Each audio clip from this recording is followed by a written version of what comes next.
নমস্কার, আশা করি আপনারা সবাই ভালো আছেন।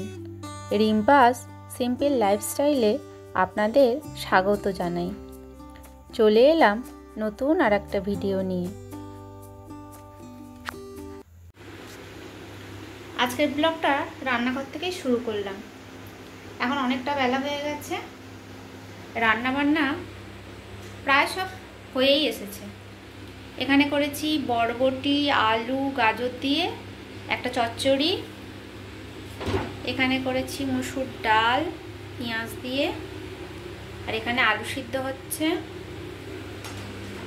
আর এখানে বেগুন ভাজা করেছি। আর আজকেও আটা কুলফি তোলা হয়েছে। এখানে সেদ্ধ করতে দিয়েছি, এটা সিদ্ধ হয়ে গেলে আলু সিদ্ধের সঙ্গে মাখাবো। গতকাল যেহেতু মাংস খাওয়া হয়েছে, তো তাই আজকে হালকা পাতলা খাওয়া হচ্ছে। কিন্তু হালকা পাতলা হবে না, কারণ গতকালের তরকারি এখনো কিছুটা, গতকালকের তরকারিটা এখনো এতটা আছে। এটাকে গরম করে নেব। আর শীতকালের তরকারি বলে কেমন বসে গিয়েছে, সে জেলি জেলি মতন হয়ে গিয়েছে। এটাকে গরম করে নেব। আজকে এখনো ঠাকুর ঘর আগে ছাড়া হয়নি, আগে রান্না করে নিলাম। এখানে ভদুদের ভাতটাও হয়ে গিয়েছে। এগুলো সব গুছিয়ে নিয়ে স্নান করে পূজা করতে যাব।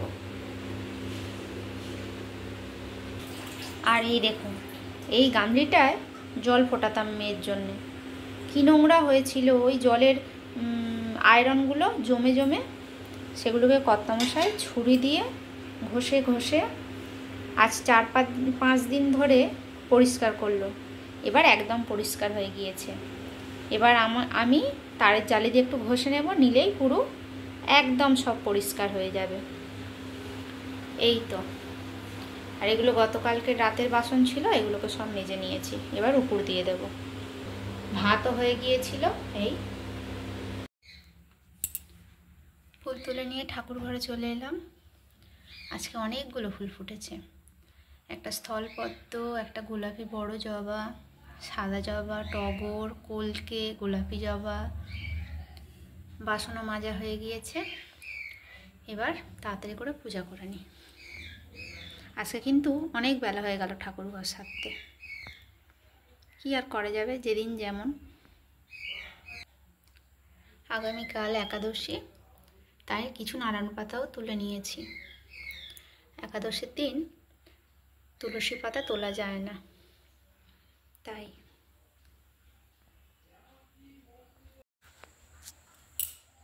গতকাল বিকেলবেলা মিস্ত্রি দাদা এসেছিল, এসে 1 কোট করে পুট্টি ঘোলা মেরে গিয়েছে। তাই ওনার বাড়ি যেতে যেতে রাত 11:30 বেজে গিয়েছিল। 1 কোট করে সব মারা হয়ে গিয়েছে। ঘর, এই বারান্দায় যা একটু আদ্র ফাঁক ফোঁকর আছে, সব। আর তার সঙ্গে আমার ঘরের অবস্থা হয়েছে দেখুন। সবে 2 দিন আগে পরিষ্কার করলাম, ভালো করে ঝাঁট দিয়ে মুছে। কি অবস্থা, মনে হবে আমি পরিষ্কার করেছিলাম। 2 দিনও গেল না, আবার নোংরা হয়ে গেল। কি আর করা যাবে, ঘরের কাজ তো করাতেই হবে, তাই এটুকুনি সহ্য করাই যেতে পারে। সব কাজ হয়ে গেলে আবার এগুলো পরিষ্কার করে নেব। আর এই সব মালপাট এখানে রয়েছে, আবার আজকে আসবে। আজকে এসে আবার কতটা কি করে আবার আপনাদের দেখাবো। এখন বাজে বিকেল 4:52। ছাদে চলে এসেছি, গাছে জল দেব। আর আমাদের এখানে অনুকূল ঠাকুরের মন্দিরে কি সুন্দর পাঠ হচ্ছে। লজেন্স খেতে খেতে গাছে জল দিয়ে দিই ঝটপট। আর এই তো বেলার অবস্থা, একটু পরেই ঝপাস করে অন্ধকার নেমে যাবে। চলো ঝটপট শুরু করে দিই কাজ। বালতিতে জল ভরেও নিয়েছি, এবার দিয়ে দেব।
এই দেখুন, এই গাছটার টবে সবজির খোসা ফেলেছিলাম হয়তো কোনো দিন, বা ইঁদুরেরা বয়েও আনতে পারে, বা পাখি। এখান থেকে একটা কি সুন্দর ঢলঢলে উচ্ছে গাছ বের হয়েছে। এই একটা ডোক এইদিকে বেয়ে গিয়েছে, আর একটা ডোক এই দেখুন কতগুলো ডাল নিয়ে ওই দিকে গিয়েছে, এই দিকে গিয়েছে, এই এখানে উঠেছে, এই এখানটায় উঠেছে। কি সুন্দর লাগছে। এরকম নিজে নিজে পড়ে গাছ থেকে প্রায় সময়ই আমার উচ্ছে গাছে ফল হয়েছে, পেয়েছি, খেয়েছি। খুব ভালো লাগে কিন্তু এই জিনিসটা। এটাও হোক, দেখি কতদূর কি হয়। ফল হলে অবশ্যই আবার আপনাদের দেখাবো। অন্ধকার হয়ে গিয়েছে, চারিদিকে সন্ধে দেওয়া হচ্ছে, কি সুন্দর শাঁখ ঢাঁয়ের আওয়াজ পাচ্ছে, খুব ভালো লাগছে। এবার আমিও যাই সন্ধে দিতে। আর দূরে ওই দেখুন কি সুন্দর সন্ধ্যা তারা উঠেছে।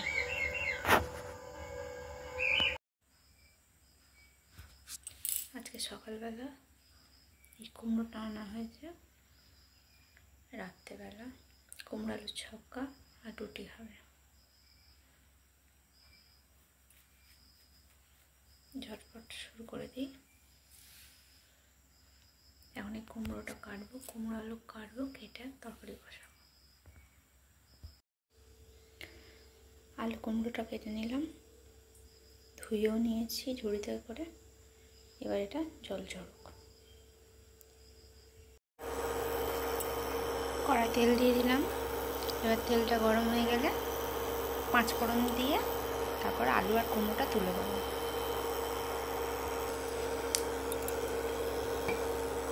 পাঁচ ফোড়ন দিয়ে দিলাম। এবার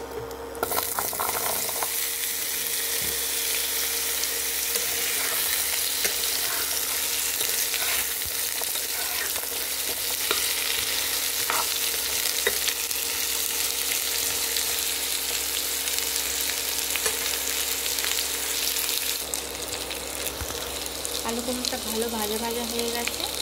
এবার এতে নুন, লঙ্কা গুঁড়ো, জিরে গুঁড়ো সব দিয়ে দেবো। দিয়ে ভালো করে কষিয়ে আর জল ঢেলে দেবো।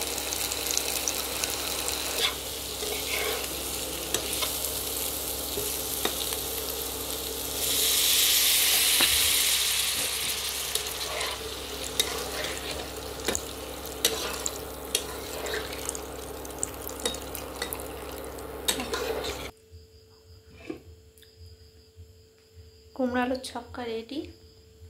শেষকালে একটু স্বাদ মতো চিনি দিয়েছিলাম, একটু গামাখাই করেছি। এবার রুটি বানাবো। আমার আটা মেখে রুটি বেলে নেওয়াও হয়ে গিয়েছে। এবার রুটিগুলোকে সেঁকে নেব তাড়াতাড়ি।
আমার রুটি করা কমপ্লিট। এই হলো আমার গরম গরম আটার রুটি। আজকে খাওয়া হবে রুটি আর কুমড়ো আলুর ছক্কা। দারুণ খাওয়া। খাবারটা বেড়ে নিলাম, এবার খেতে দিয়ে দেব রুটি আর কুমড়ো আলু তরকারি। এখন বাজে সকাল 8:30 আর বাইরেটা এখনও কেমন কুয়াশাচ্ছন্ন। এদিকটা তো আরও বেশি ভালো লাগছে কিন্তু। আর আজকের ঠান্ডাটাও একটু বেশ পড়েছিল।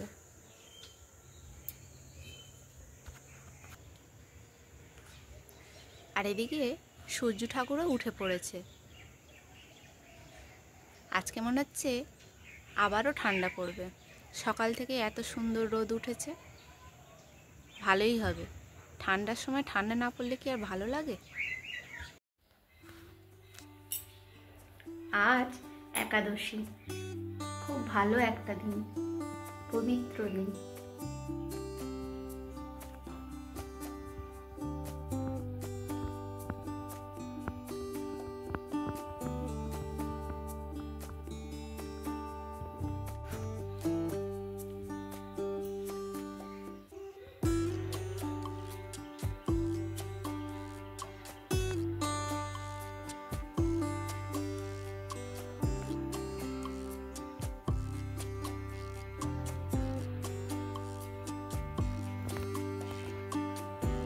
আজকে রান্না হবে নিহেড়ে মাছের ঝাল, মানে ঝুড়ো করব, আর বিনস আলুর চচ্চড়ি। বিনসটা কড়াই তুলেই দিয়েছি। আজকে শুধু মেয়ে আর মেয়ের বাবা খাবে, আমার একাদশী। এখানে আলুটা কেটে ধুয়ে জল ঝাড়তে দিয়েছি। নিহেড়ে মাছের ঝাল করব, তার মশলাটাও রেডি করে নিয়েছি। এখানে আছে পেঁয়াজ, রসুন আর কাঁচা লঙ্কা পেস্ট করে নিয়েছি। আর আদা তো আমার বাটাই থাকে, ফ্রিজে আছে, যখন রান্না করবো বের করে নেব। প্রথমে সর্ষের তেল দিয়েছিলাম, দিয়ে তাতে গোটা গরম মশলা ফোড়ন দিয়েছিলাম, একটা এলাচ, 2টো লবঙ্গ আর একটুখানি দারুচিনি কাঠটা। তারপর তাতে ওই আদা, রসুন, পেঁয়াজ যে পেস্টটা বানিয়েছিলাম ওটা দিয়ে কিছুক্ষণ নেড়ে চেড়ে মাছগুলোকে তুলে দিলাম। এবার মাছগুলো থেকে কীরকম জল বেরোচ্ছে শুধু দেখুন। আমি কিন্তু ঝুড়ো মাছটা করি, গোটা গোটাটা ভালো লাগে না ঠিক, তাই গোটা গোটা করি না। এবার এটা এরকম স্টিমে হতে থাকবে আর আমি আমার অন্য কাজগুলো সেরে নেব। সকালের বাসনগুলো সকালে মেজে নিয়েছিলাম, উপুড় করা হয়নি।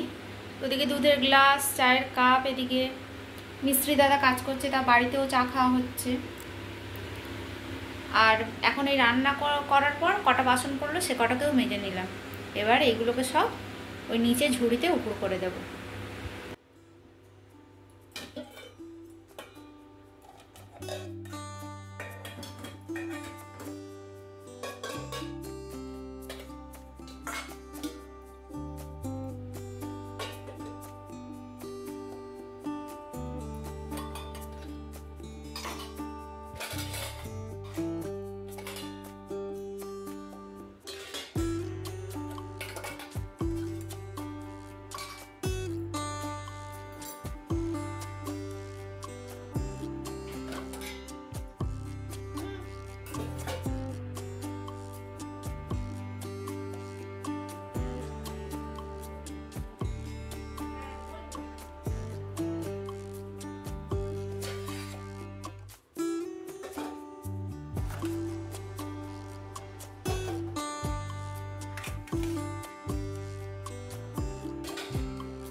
এই হলো মিঙে মাছের ঝুড়ি। আমার রান্না কমপ্লিট।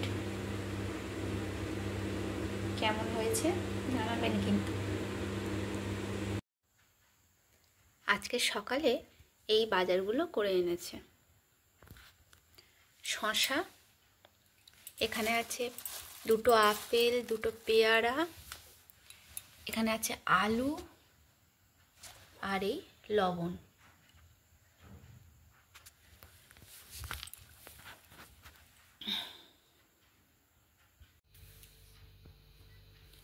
খাওয়া দাওয়া হয়ে গিয়েছে আর অনেক রাতও হয়ে গিয়েছে। আজকের ভিডিওটা এই পর্যন্ত। সবাই ভালো থাকবেন, সুস্থ থাকবেন। আবার আসবো নতুন একটা ভিডিও নিয়ে। আর আমার ভিডিওটা যদি আপনাদের ভালো লেগে থাকে লাইক করে পাশে থাকবেন। ধন্যবাদ।